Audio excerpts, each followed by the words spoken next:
It's that time of the week where I'll be revealing my Game Week 3 team. Game Week 2, what was that about? Who was that guy that scored 4 goals? Hello, mate. How's your walk? Yeah, no, nice, mate. What's the Tottenham score? Tottenham score, let me have a look, bud. 5-2 Tottenham, 4 goals to Son. Get in. Stupid bloody fucking game! How did I get on in Game Week 2? Let's have a look. So I scored 48 points, and I'm currently ranked overall at 2,115,000. Look, it's not great, but it's pretty normal at this part of the season to be, kind of at that point. The key here is not to panic. Let's just have a look at the players I had. So first thing that stands out, Southampton defence. What a nightmare that team is at the moment. McCarthy, 0 points, worrying. Walker-Peters, he got the attacking potential, so we'd take that, but Southampton were very poor against Spurs. Take Trent, 7 points, exactly what you get with the Liverpool defence. Lascelles, 0 points. What is going on at Newcastle? I mean, they were shocking against Brighton. Taylor with an assist, 3 points, not bad. I feel fairly comfortable, to be honest, with him in my team. Salah, 3 points. Mane's turn this week, wasn't it? But on another day, Salah's going to score, and I feel quite comfortable having him in my team. Aubameyang as captain, 10 points. So disappointed in Aubameyang. You just kind of thought you'd get at least, a goal or a little bit more. I thought 10 points is not great. I think he's firmly on the chopping block for this week. Fernandes, 2 points. Guys, I took Son out for Fernandes. Oh my God. It's classic fantasy football, isn't it? I mean, I'm sure it's happened to you guys as well. Took Son out, scored 4 goals, brought in Fernandes, nothing. It's, the move made sense. I can't look back and think, probably shouldn't have done that. It all pointed towards being the right move. Southampton completely played in Tottenham's hands. Fair play to Son, he did really well. He looks decent value now, doesn't he?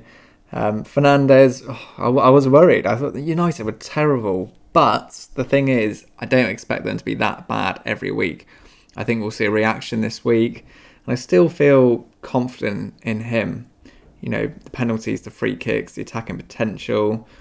Man United are going to come back stronger. They're an attacking team. So I feel okay about him. Sam Maximin. Well, he's not been good, guys, has he? We all kind of tipped him in pre-season as, this wonderful 5.5 million player. And he just hasn't returned. Dreadful. So he's another one that is firmly on the chopping block for this week. Up top, Calvert-Lewin, hat-trick, my man. Said all pre-season, this guy, amazing value, very happy with him. And can you believe it? I'm an Everton fan. I've only got one Everton player in, and think, they kind of look the best value team this season. So I like more of their assets, but yeah, very, very happy with that Calvert-Lewin. I was jumping for joy when that hat-trick went in. And obviously Callum didn't even have him either, so I was even happy about that. This week's show was an absolute banger, so make sure you give that a watch. We even had some extra special effects in there. Timo Werner, 2 points. Yeah, not great. Obviously, Liverpool was a very hard game, but I thought he looked really good against Liverpool. I thought he was Chelsea's best player. Those runs in behind. He looks hungry for goals, and that's what we want from an FPL asset. And obviously now, he's got, I think, West Brom coming up, so got to, hold him for that. So that was my team for Game Week 2. And next up, I'm going to have a look at my transfers for the upcoming Game Week. Wildcards are flying about left, right and bloody centre. But I have decided to be patient and not panic. You may be wondering, what has he done for this week? Okay, so who was on the chopping block? The first player that I've got rid of is Aubameyang. I just think he hasn't done well enough for a price of 12 million. And with Arsenal facing some difficult fixtures to come, it's just an easy out for me. Who is the player that I brought in? It's the obvious one. It's the one that you guys have probably picked as well. It is Kevin De Bruyne. He was just magnificent the other day. What a player he is. I think, to be honest, he's probably the best player in the world at the moment. And with De Bruyne, a few people were asking Sterling or De Bruyne. It's really simple, I think, guys. I'm sure you agree as well.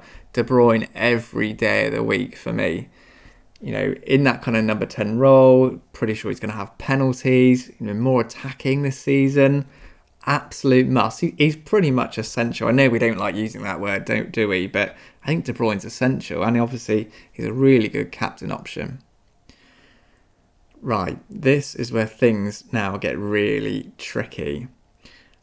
I've made one transfer, and I'm very, very keen to make another one. I know that I said I was not going to take a hit this season, but I think I'm going to break it.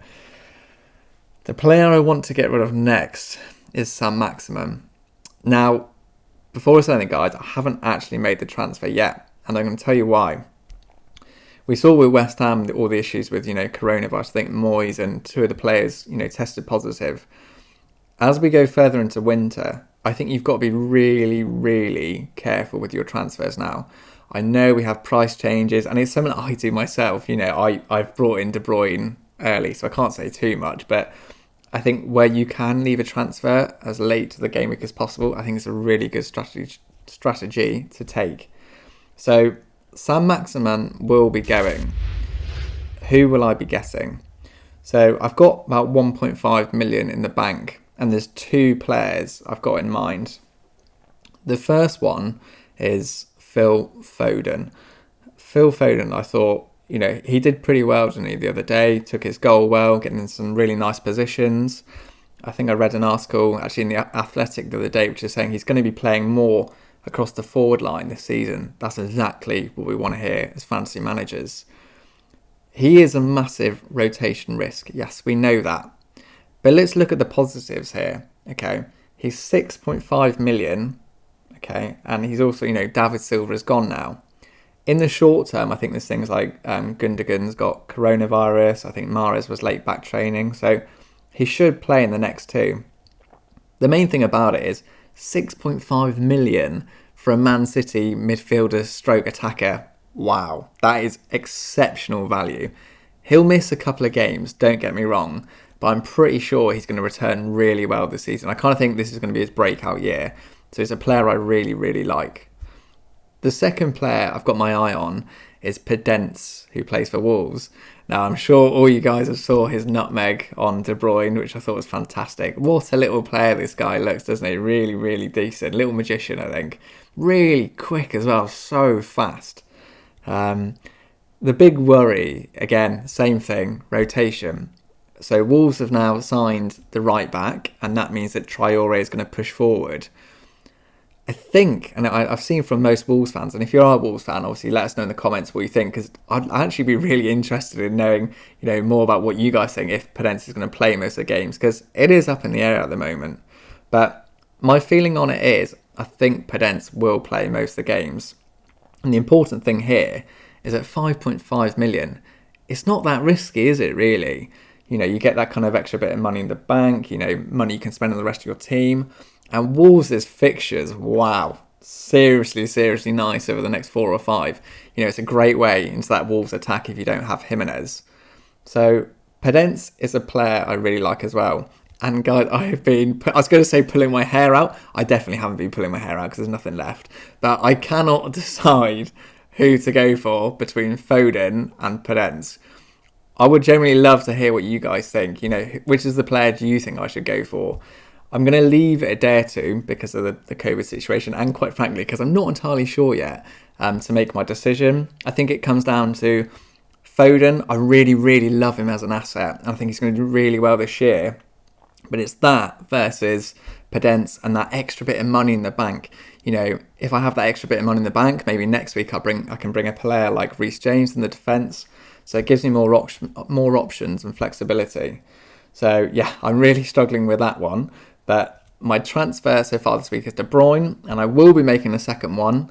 It will be Podence or Foden for Saint-Maximin, and keep an eye out on social. I'll put a tweet or a post out on YouTube saying what my final decision is. Captaincy. So many options to choose from this week. I think for me it comes down to De Bruyne, Salah or Werner. All really nice options, to be honest. But the player I'm going for is De Bruyne, who's got Leicester at home. Now, Evans is back for Leicester, so that obviously does help them defensively. But I believe Ndidi might be missing. And Man City are just an absolute colossus at attacking. So I think De Bruyne is a very, very safe option this week. He will be my captain. My vice-captain will be Mr. Mo Salah, who's got Arsenal at home. I fancy him to get a goal in this game, so I think he's a pretty safe vice-captain. That is it. That is my Game Week 3 team. What do you guys think? Hopefully, I'm going to do a little bit better than last week, because otherwise that's going to be really hard to take. So let's hope I can get a reasonable score this game week and I'll rise up those ranks again. If you haven't already, make sure you smash that subscribe button and give the video a like if you have enjoyed it. Guys, honestly, we need so much help. We need to get more subscribers. We want to build the channel as much as we can. And we can't do it without you. If you've got a friend who likes FPL, let them know. Hopefully get them to subscribe to the channel as well. Thanks, guys. See you next time.